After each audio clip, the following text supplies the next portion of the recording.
Good morning, good afternoon, good evening, and thank you for joining. The first Reds Report of the 2021 season. It only feels like about 5-6 weeks that we were talking about the Great Escape, so we're not going to mention that now. We're going to look forward to a new season on the Gerhard Struber in the Championship. And to do so, we're supposed to have 3 guests. The other one is coming, but probably a bit later on. But it wouldn't be a Reds Report without the Cross-Keys star striker. He helps me out every now and then doing some media work, and he's probably the best dressed guest we've ever had. Chris Richard. Good afternoon, Carlo. Yeah, I am. I've literally just got in from work, which is why you're presenting for a change. You've made some notes. I'm hoping you know exactly what you're doing. We have got a new job. I'm lead inclusion now at Dinnington, so I'm a very busy man, just like Leon. Oh, you are juggling balls. Yeah, so Carlo, you've been demoted now. You are probably no longer the busiest man in Barnsley. I'll hand that title over because a very busy day indeed as well for our second guest, which is Leon Wobschall. Leon, how are we doing? I'm not too bad. Busy. It doesn't seem so long we're here before. It's just incredible how it the quick turnaround, but let's get cracking, as Mick McCarthy says. Nowhere else you'd rather be, though, Leon, is there? Absolutely. Chris, start with you. We talked about the Great Escape, and I think when people then started contacting us saying, you know, what you're going to do next season, one of the biggest things for us was always to keep some of the key players. So as things stand now, with probably one major outgoing and a couple incomings, how do you feel about the coming season? Yeah, I think so far we've managed to stave off other clubs. However, as you and Leon both know, and fans know, it goes mad, doesn't it? The last week or so of the transfer period, that's when people are still jostling for positions. Yeah. People at minute, people have got 4, 5, 6 targets per position. As soon as that starts to dwindle down and they lose targets to other people, as soon as they realise that they can get more value for their players, so they'll sell them later on, knowing that people might panic buy a little bit, then all of a sudden the money starts to roll down a little bit, and that's when you might lose more of your players. I'd snap your hand off and say, right, we've lost Jacob Brown, that's it, done, let's go. I'd have that now, but and you know, fingers crossed, that'd be a great outcome. Although I am sad about Jacob Brown, I'm sure we'll move on to that in a minute, Carlo, but I can't see it being just that, but I don't know what your opinion is on that, Leon. Yeah, I totally agree with that, Chris. I mean, I've spoken to Paul Warren at Rotherham recently today. A lot of clubs are just waiting for dominoes to drop. You know. There's also the 25 players allowed in the squad, so they're just working out who's going to fit in, who isn't, trying to find some room for manoeuvre. But a lot of clubs, there has been some activity, but there's a lot of clubs who are expecting more in the build-up to the deadline. I'm sure that Barnsley will be one of them. Let's hope it's more incoming than anything. But yeah, waiting for the dominoes to drop, and especially with attacking players, they're the ones. You're seeing a fair few defenders moving, but in terms of creative positions, they're the ones that everyone wants. They're going to take a bit more time. And Gerhard seemed pretty relaxed today. He was saying, look, there's no stress. He's confident he's going to get 1, 2, 3 in by the deadline. But obviously, the big thing is it's the other way, isn't it? Really, I mean, they can't.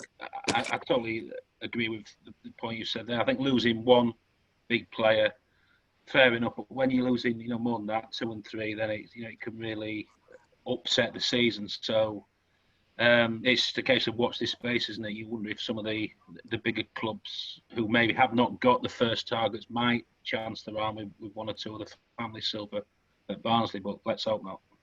And as you can see, our second guest has joined us. Thank you very much. I know it's a really awkward and very busy time for you. Doug O'Kane, sports editor at the Barnsley Chronicle. Hello.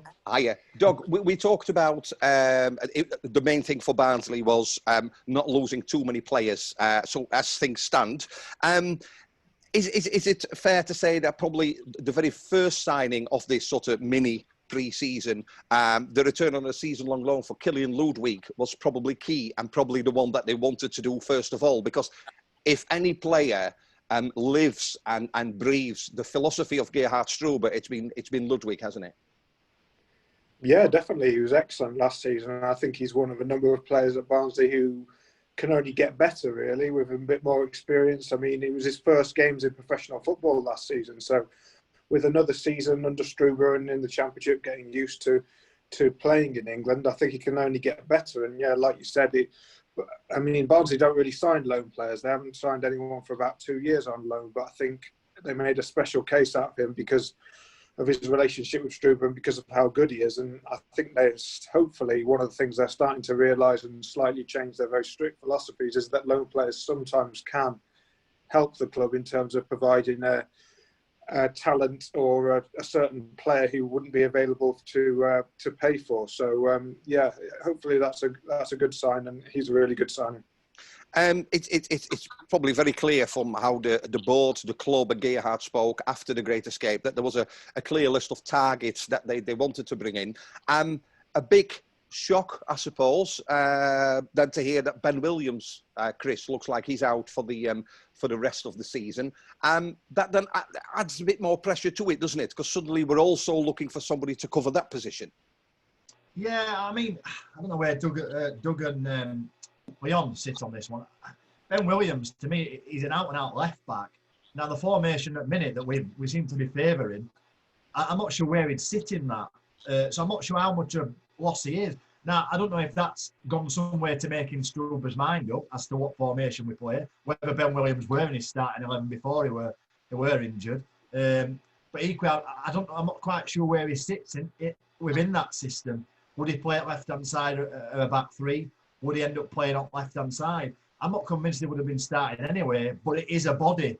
It is a body, and I know that coming up to Christmas period, and even more so now, Tuesday night games, Saturday, Tuesday, Saturday, it becomes difficult. You need the bodies, don't you? Especially international breaks and things like that. Obviously, causing more fixtures to pile up. I don't know, where would you sit on that one, Liam?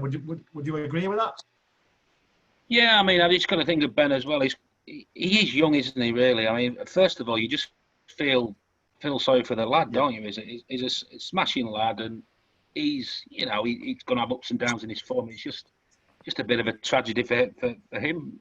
First of all, I think it would. It was still going to be a bit more of a development season, wasn't it? I wouldn't say it was just you would put all your eggs in him being a first teamer all the way through. But like I said, I'm just sad for the lad. I mean, a serious knee injury. Let's just hope he gets through it. But I agree with your point. I mean, it is those winter months, isn't it? It's a little bit of a gentle introduction. But when you get into November, December, there's a hell of a lot of 3-game weeks, isn't there? And pitches getting heavier, and that's when you need your squads come into the fore. So I'm sure he'd have played his part in that, but let's just hope he gets better soon. We'll see him sooner rather than later. Yeah, definitely. The first sort of signing, besides Killian Ludwig coming back, was Isaac Christie-Davies, relatively young player. Bags of experience when you look at his CV, Dog, a product of the Chelsea youth, played for Liverpool in that cup run as well, was loaned to Cercle Bruges, although that period seemed to be hindered by injuries. We've talked about the word experience a lot, and Barnsley fans always wanted experience. This lad seems to tick quite a few of the boxes. He seems to have a bit of a football pedigree. I mean, you don't play for Liverpool or Chelsea if you potentially can't play football. He's been in the Belgium second division, playing man's football. A good addition for the Reds. Yeah, I think so. I asked, we all asked Gerhard Struber about him earlier today, and he's very much made clear that, or suggested anyway, that he's sort of a development player and he won't necessarily be straight in the first team. He's had a few injuries, I think, like the one that cut short the loan in Belgium, but it's more a case of getting him, up to match fitness. And any player really who comes into Barnsley has to get used to Struber's style, and obviously get ready for the Championship, which is a very difficult league to adapt to. But Struber was very positive about him, said that he looked like a really interesting and good player. And it'll be exciting to see what he can do when he gets an opportunity. Leon, one of the players that was used to Struber's style, often called the star man, a product of the Barnsley Academy, Jacob Brown. News a couple of days ago that he's joined Stoke. Yeah. How big of a loss is that for Barnsley? Yeah, it was such a prodigious work. I mean, he sort of fitted into that Struber ethic, didn't he? With and without the ball, very disciplined, can play in a three out wide. So he offers that flexibility. It's I'm afraid it's just one of those occupational hazards for a Barnsley fan, isn't it? Bigger club, have tempted him certainly a big hike in wages as well, and you do get your heads turned, and I think it's the latest in quite a long line, isn't it? Before the start of the season, we've had the Alfie Mawsons, and when Ethan Pinnock went, and various others, Keith and Moore. It's just the way it goes, and he's a good age. I'm sure he'll develop his career at Stoke, but Gerhard again today, he spoke well of Brown, but said, look, I feel we've got other players who can step in into the breach, and confident of bringing, by all accounts from listening to him today, getting a few over the line to help them compensate. So he will be a loss, but let's just hope there's no further losses of senior players. Yeah, Chris. Just a quick one, Carl, on that. Yeah. Just want to thank Jacob Brown, by the way, for his contribution, not just on the pitch but off the pitch. Community champion as well, Barnsley, massive part of the community, did a lot of work amongst that. So yeah, big loss to Barnsley, not just on the pitch but off the pitch. I just want to make that noted that he put a lot of effort into our town, and we do appreciate that. No, definitely. Chris, on social media, it was announced as the club has reluctantly agreed. What does that tell you? Does that tell you that the club didn't want Jacob Brown to go? Is this a move maybe instigated by an agent or by the player? Yeah, they either didn't want him to leave. They couldn't match his wage demands, or they want to give us the impression that they tried to keep him to stay, but we're happy to use him as a mateweight financially and probably reinvest that money elsewhere. Well, I guess we'll never know deep down, will we? We'd all be guessing. I mean, it came out. I'm right in thinking, Doug, that you were under pressure. Was it the Chronicle that posted that the money would be reinvested straight back into first team squad? Is that right? Well, that was on the club statement. Yeah, I tweeted it, but yeah, it was on the club statement. So yeah, hopefully that's the case. I mean, all these players, to be fair, Dane Murphy and the others have said all along that they do all have prices, and if they get hit, then Barnsley will consider it, and they've obviously thought it was the right time to move Jacob Brown on. We'll see whether that proves to be a correct decision, and obviously the focus now turns to replacing him, and also hoping that he's the only one to leave this summer. I can see it from both sides in terms of I think that Brown, probably of all the players who have been linked to moves like Moa and Woodrow, probably has the most improvement to make. The others are sort of almost not quite finished products, but they've already well established championship players, and we know what they can do. Brown, we don't know how good he can be in a couple of seasons. If he finds a way to score a few more goals, he could be worth a lot more than what Barnsley have sold him for. But in the short term, who would you rather lose? Jacob Brown, Connor Chaplin, Corley Woodrow, or Alex Moe for the start of the season? For me personally, and from the reaction of some other fans as well, quite a lot of fans as well, probably in the short term, Jacob Brown. I think they've retained an interest in him as well, haven't they? So 20%. I think it's a 20% sell-on clause or whatever. Yeah. So if he does make it, and we hope he does, there is some recompense later on. Yeah, he's got another move in him potentially, hasn't he? Another Just coming to you, Leon, about Doug's point there about the best of a worst case scenario, so to speak, losing a player, he'd be the one. Do you disagree on that point? I mean, I'm kind of worried with how many assists he made last season, and we've lost them. We've lost that little bit of creative edge there. I don't know. I can see from both sides. I just wonder what your opinion were on, can we replace those assists? Yeah, no, I sort of get what you're saying, but I do think that even though Woodrow had a bit of a dip in terms of goal scoring output, he's down the middle. He's the go-to man, and he's the best bet of someone getting into double figures. I know that obviously Connor Chaplin had a great goal rush, didn't he?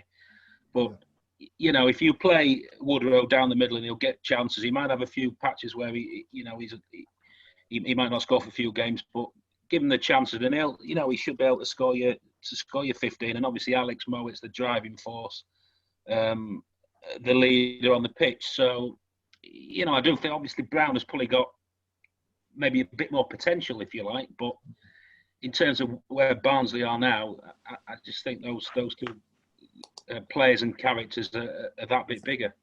I think Barnsley fans from the Nottingham Forest match had the first look at Dominic Frieser, who was obviously also brought in. Lots of applause for for a bit of a cameo of 20 minutes that he got. After the sale of Jacob Brown, a lot of people saying there is a natural replacement in-house already because people were very impressed by him. Did you see the match, Chris?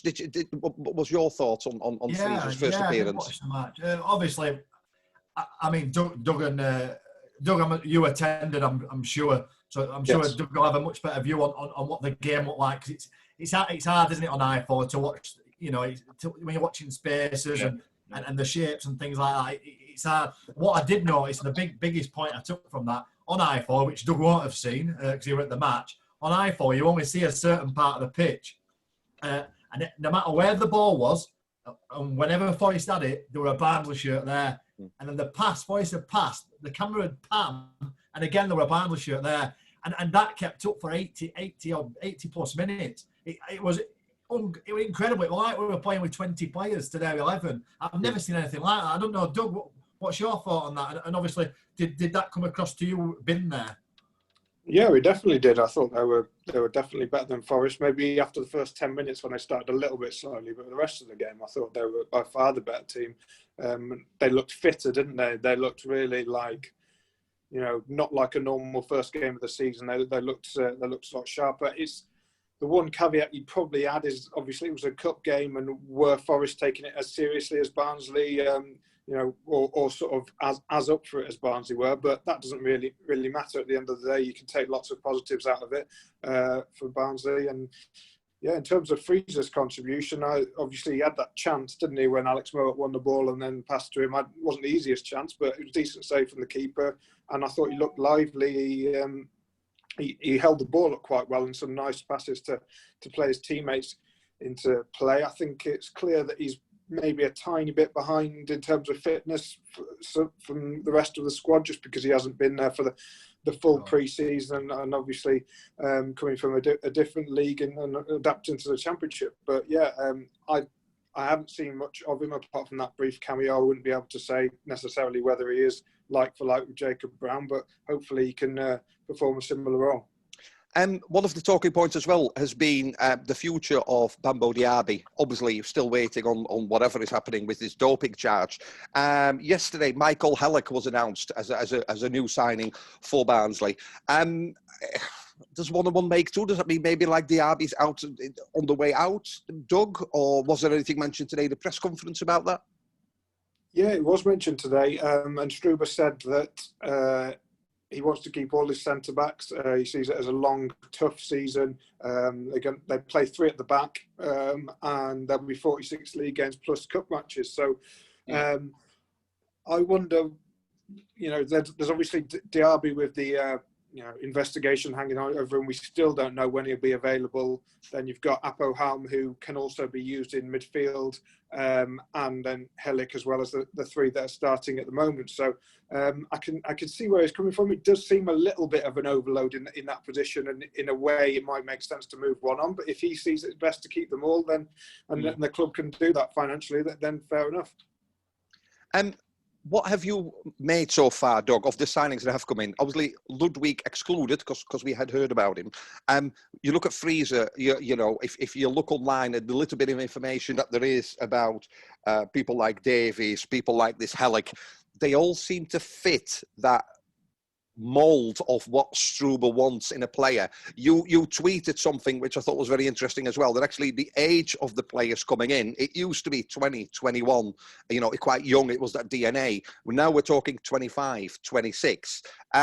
Is it a sign, do you think, that what Struber wants and that the board is giving in a little bit maybe about this, we only sign young players, we don't do loan players, we want to develop our players and then sell them on for a profit? Yeah, I think it is. I think they're tweaking it a bit, which they had to, because it's no secret that they went too far with it last season and went too young and too inexperienced and got themselves in a lot of trouble, which Struber obviously saved them from. They needed to tweak it. They needed to sign slightly older, more experienced players. The loan thing that we mentioned earlier. And obviously, instead of signing players that are completely based on the recruitment department, Struber, more than his predecessors, seems to have a bit more free rein to sign players that he knows. I think there was a run about 4 or 5 from January to the start of this summer of Austrians or Germans that he knew from his time who came in. And like you said, all these players do seem to fit Struber's style. There was a time at Barnsley where the coaching staff seemed to not really know a player was coming in until he did, and not know anything about him. I remember Paul Heckingbottom and Jamie Clapham not knowing anything about when they were asked about Christoph Knasmuller, for example.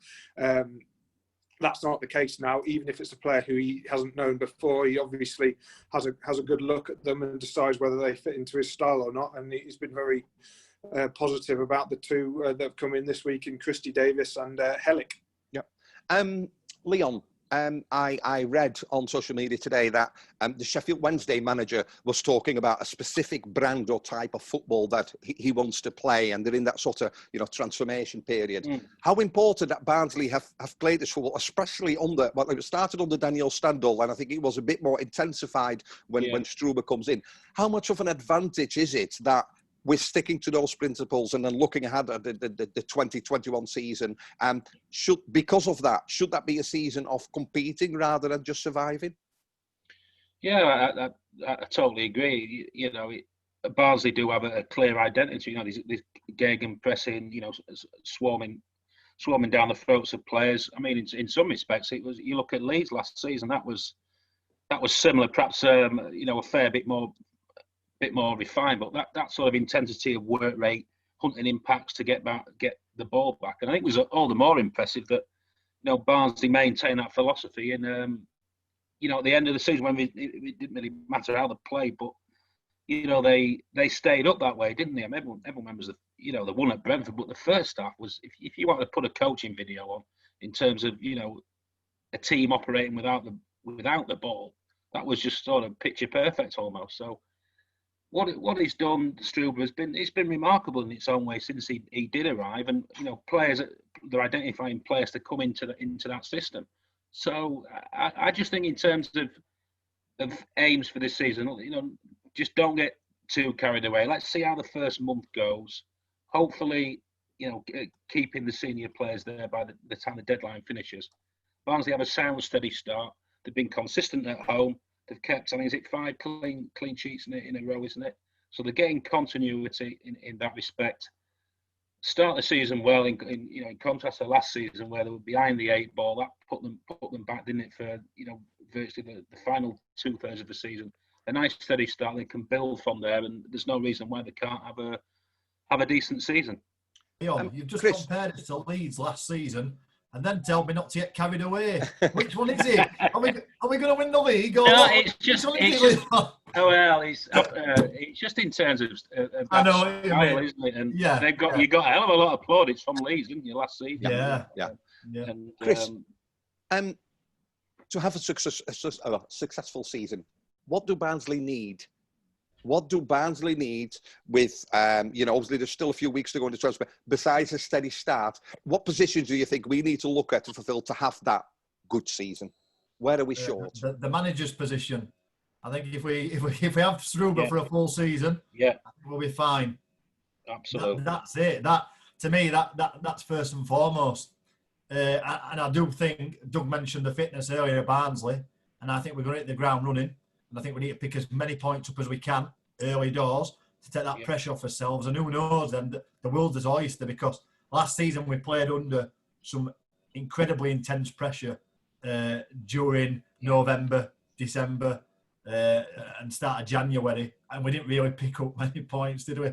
Particularly on the Stendal, that pressure just didn't work, did it? And the pressure it got out of hand, didn't it? And it just became compressed. So I think we get them points early doors, take pressure off ourselves, and keep Struber for a full season. That's all we need to do. And obviously the core players, we've lost one.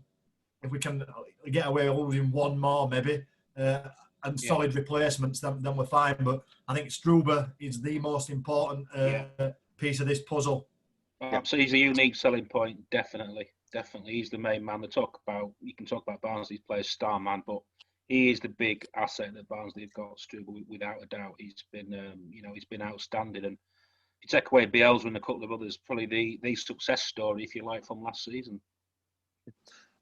Doug, they said today they're working on 2 or 3 more. Any names been mentioned? And is there any, because on social media, we'd be linked with Messi and everybody else, in concrete terms. And I know, we've talked about the Doncaster captain for quite some time. I'm sure that will have come up in the press conference. Was there any other names mentioned?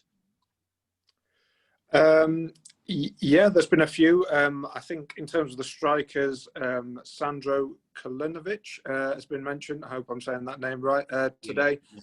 He's definitely one of a few options I think that they're trying to sign. I think there's a lad called Jack Aitchison from Celtic as well. I think he might be more of a sort of, maybe not 23s, but sort of halfway between 23s and first team rather than straight into the first team. In terms of positions, I agree with what the guys were saying about Struber being the most important, but I think he'll be really happy if they can tweak in just a few positions and strengthen a little bit. I think I tweeted at the start of pretty much at the end of last season, left back, central midfielder who can win the ball and a tall target man. I still think if they could sign 3 of those players, those 3 players, that would be exactly what they'd need. The central midfield one, maybe with Callum Stiles' emergence, is maybe less of a priority, but Whiteman has been mentioned, but he I think that's cooled a little bit. I think the 2 clubs maybe are a bit far away in terms of agreeing a fee. But in terms of the left back, Williams is injured. Ritzmeier's used there, but he's not really a left back. There's Clark-Ador, but can they find someone else to compete with Clark-Ador? And then instead of using Apo Halme, as I think I mentioned last time I was on with you guys, as a makeshift target man, can they get an actual target man in there, which this Kalinovic could be? So they'd be the positions that I'd be looking at. And I think if he gets them, keeping everyone else, I don't see why they can't be much further up the table. Carlo, I scored 11 goals for Cross Keys, by the way, last season. Yeah, but you're only 5'3", mate, so I'm sorry, it's not going to happen, is it? 5'8". I just want to go around, but in the last 7 minutes or so, we were asked last week for the Sky Sports thing to do a preview of the season and main people and who's going to win the league and who's going to be relegated and all that.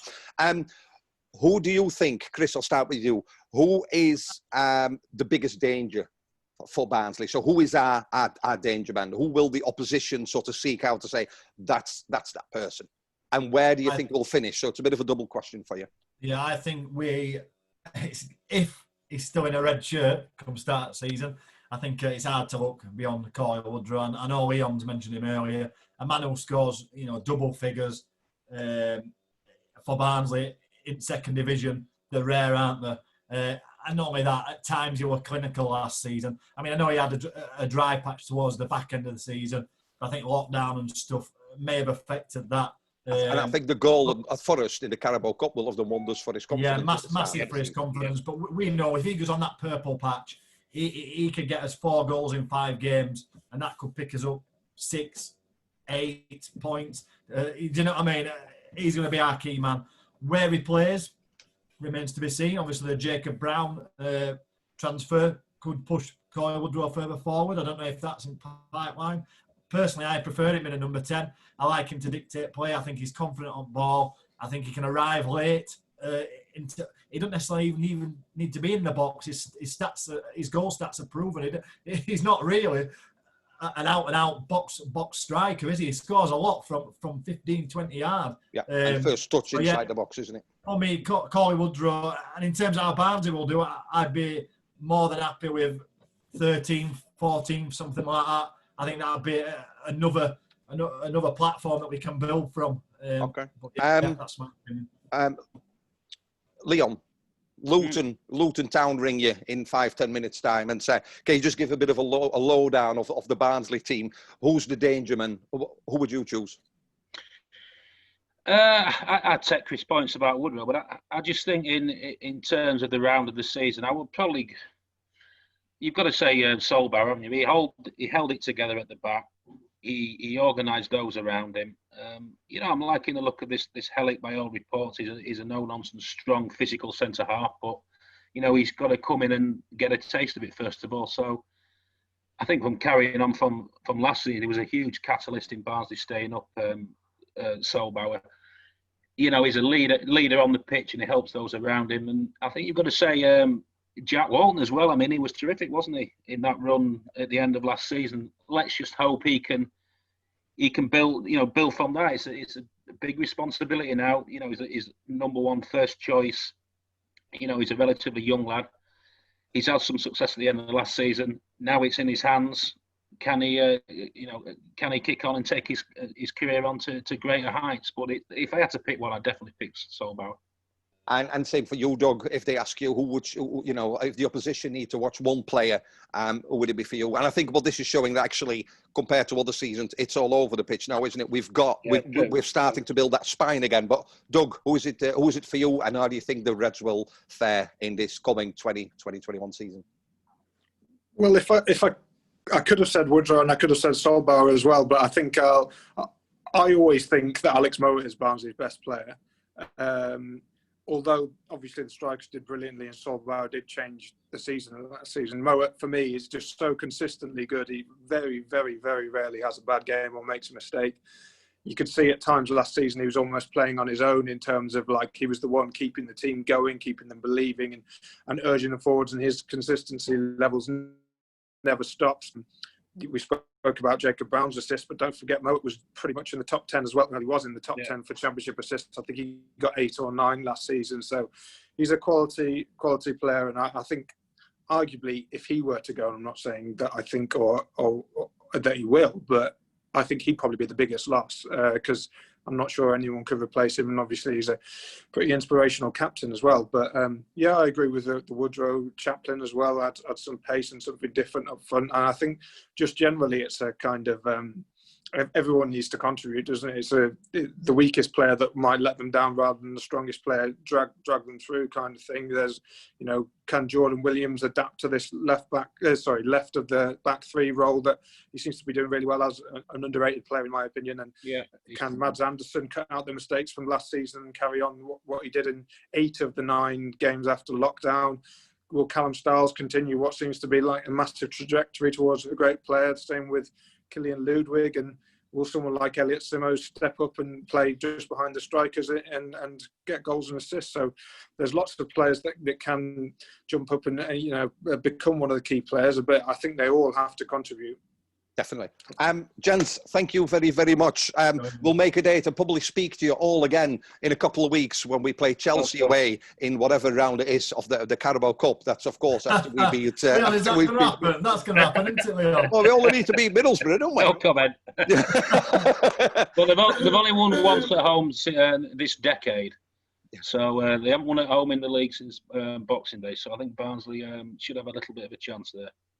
Thank you very much. Undoubtedly, in your trade at the moment, it's a very, very busy time. So we appreciate you taking time out. Chris, go and have put your feet up, mate. Put your slippers on. Get that cup of cocoa. I've got a bit more work to do. Carlo, thanks for having me. Thanks for organising it. I asked you to get 2 experts on football. You delivered. Yeah. Well, you said 2 experts and anybody else, so I thought I might as well get you on. Gents, thank you very much. We'll be back next week. Nice to see you, John. Nice to see you, Leon. Take care. Thanks very much, guys. See you later. Cheers.